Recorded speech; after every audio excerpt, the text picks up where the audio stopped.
for Company E or Company Stride for the BSG game.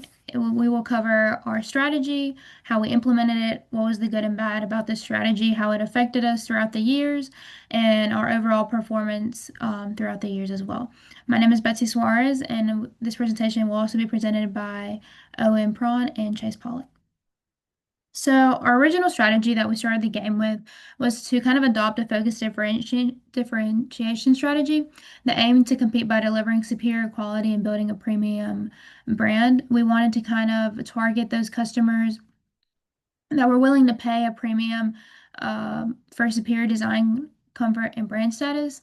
And we set out to distinguish ourselves through higher SQ ratings and strong brand image. So we try to support this strategy by investing aggressively in celebrity endorsements and advertising to enhance our visibility, our brand visibility and appeal. We targeted all of the major four regions through both internet and wholesale channels with the expectation that it would build us a strong global image that would help drive recognition and pricing power. The core idea was to align all functional areas to support a premium product that could command higher prices, deliver above industry returns, and establish us as a leader among our competitors. So the way we kind of implemented this strategy is by aligning all major functional areas with the goal of delivering superior branded footwear. In manufacturing, we chose to expand capacity in regions like Asia Pacific and Latin America to meet branded demand, prioritizing quality over cost efficiency. So this increased our production costs, but it supported our goal of achieving higher SQ ratings, which is what we set to do from the beginning. The marketing and branding efforts were also a major focus of our strategy, and we allocated a large portion of our resources towards celebrity endorsements and advertising campaigns, like I mentioned previously, to boost our global image and reinforce the premium value of our products. These efforts led to our image rating in year 11 to go to an 81, and back in year 16 to be at 76. On the financial side, we used strong early profits to fund quality upgrades and brand investments. However, by year 15, this kind of was weighing heavy on us, and combined with declining revenues, kind of made a hole in our earnings. So we adjusted our operations, and this kind of helped us back in the last year, year 16. Our workforce strategy is we sought to maintain quality output by increasing wages and investing in training. These efforts helped our SQ targets, but they also drove our labor cost that impacted our margins heavily. And then, although our private label segment showed early margins, we exited by year 14 because to concentrate more on the branded product line and kind of measure a lot of our costs that were kind of sinking our company. Um, this decision aligned with our premium focus but limited diversification affected our volume and risk mitigation during downturns. Um, and then how our strategy played out. So by year 11, we had really good image ratings. We had an image rating of 81, EPS of $3.98, and a stock price that was about $96. So these numbers kind of showed the strength of our strategy and how strong we were in our branding, our product quality, and our reinvestment focus that we had. However, maintaining that differentiation that we were trying to keep was really costing our company a lot. And from year 11 through 16, later on in the presentation, you will see that we took some very sharp turns. So as we upgraded product quality and boosted brand investments, production and labor expenses rose significantly in North America. For example, labor costs reached $9.25 per pair by year 16, which was really, really crucial for our company. These costs began to erode our profitability, especially as branded market share declined in certain regions. So, by year 14, we made a strategic decision to exit the private label segment. It had shown some very strong margins for us early on, but the shift was in line with our commitment to focusing solely on high-end branded footwear. The loss of that revenue source likely reduced our financial flexibility in the coming years. So the result of that was a steep hole in year 15 for the company when we fell to EPS of -$2.08 and our stock price dropped to 56 cents. So we recognized this problem and we optimized operations, which led to a strong recovery in our last year. Our EPS rebounded back to $3.87. Our ROI climbed back to 91.6%. Our and our stock price recovered to $73.87. So overall, our strategy, it was one that was, if it had remained consistent, um, it would have been a really good strategy for our company overall. However, we encountered significant execution challenges.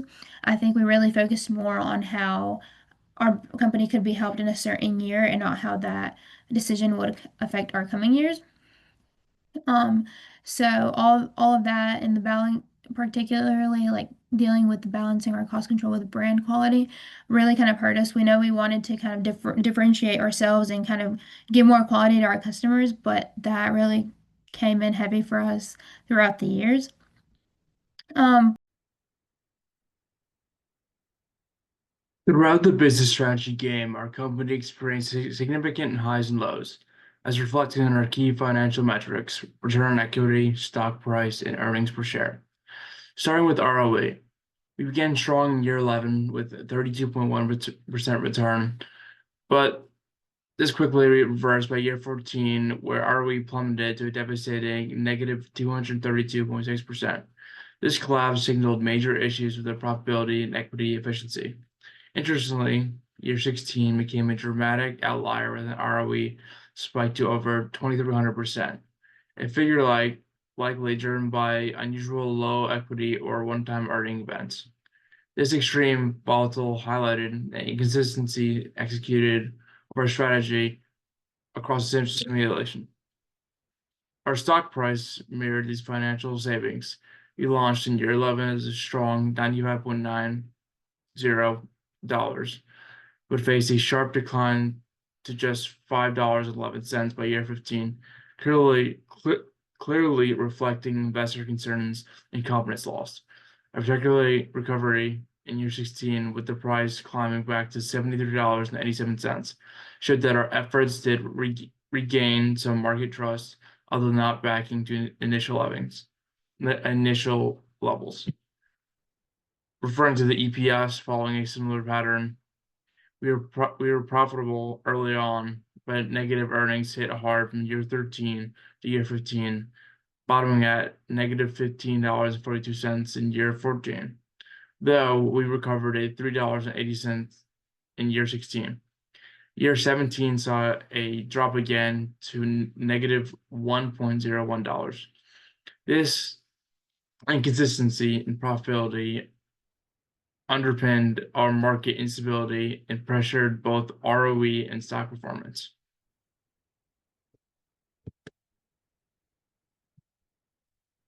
Now it's the competitive dynamics. On the competitive front, we faced tough battles across all market segments: internet, wholesale, and private labels.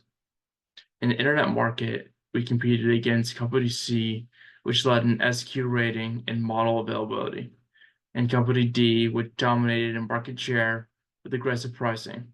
Company I was also formidable with a 16.2% market share, despite a lower SQ rating. This segment demanded a balance between quality and volume, and we often found ourselves squeezed between price competitors and brand leaders. In the wholesale market, we were up against Company C again, this time a well-rounded leader with the highest market share at 19.3%. Company F and Company G also made strong showings with competitive pricing and broad product lines. This market tested our ability to balance cost control with brand perception and scale. Lastly, in the private label market, we had to contend with Company B, the undisputed leader with 42.9% share, and Company C, now far behind at 28.4%.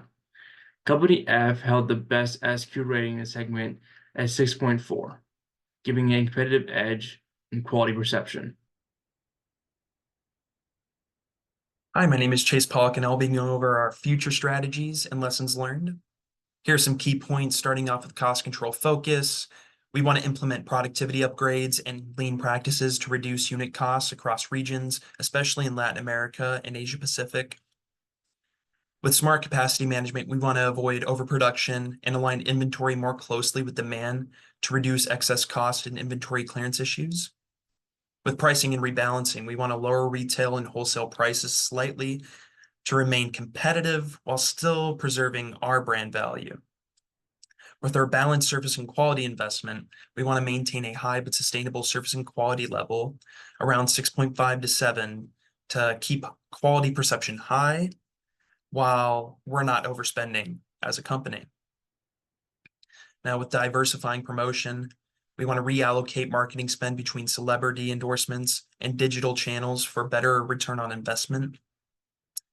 And with private label reentry, our last one, we want to consider a limited reentry into a high margin private label contracts to support cash flow. And now for our lessons learned.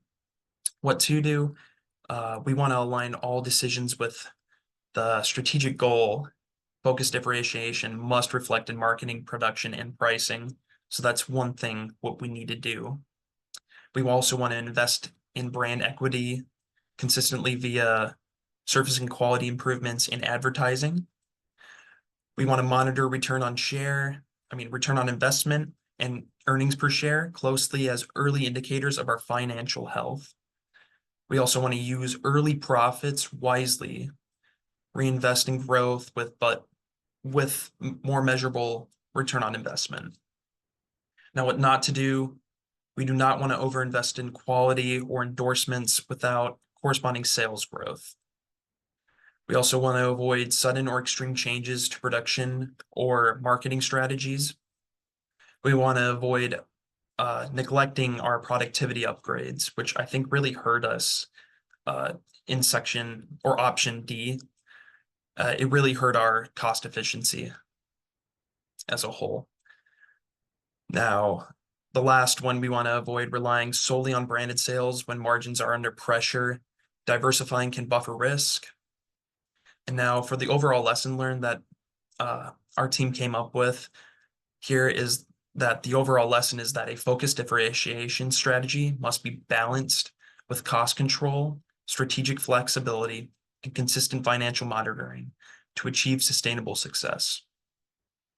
And couldn't be said better. Thank you.